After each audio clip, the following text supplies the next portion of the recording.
Hello viewers, once again I'm Siddiq. Welcome to part 6. This video series is about tenses. Learning easy, made for all is the motto of Virtual Students Academy. Today we are talking about continuous form of a tense. And in continuous we will discuss all three tenses: present, past, future.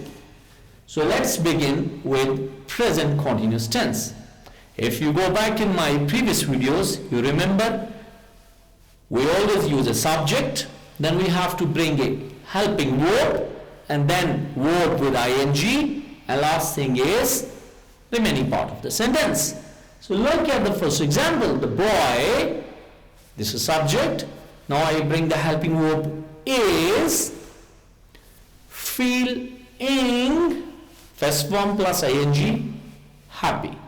Or the boy is going to the school. So the boy is going to the school. But if I change it into past continuous, only helping verb will have the effect. So the boy was going to the school. In future, the boy will be going to the school. Be is a part of future continuous always. The boy will be going to the school. Let's jump to the second example. The girl is sleeping in her bed. The girl is sleeping in her bed. The girl was sleeping in her bed. Past, we only change helping verb.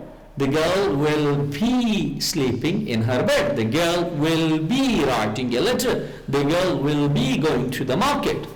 The last example is they are feeling happy.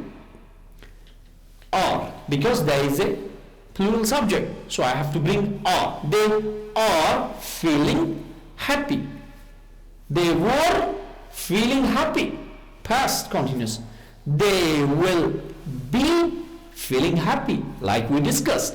Always we bring be. They will be feeling happy. Yes. Thank you for watching this video. We believe learning easy, made for all. This is our objective, and you have learned a lot. Ladies and gentlemen, guys, please keep watching our video, subscribe us, and don't forget to share and like this video. We will bring more videos and, as promised, simple learning for you. Thank you. Bye-bye.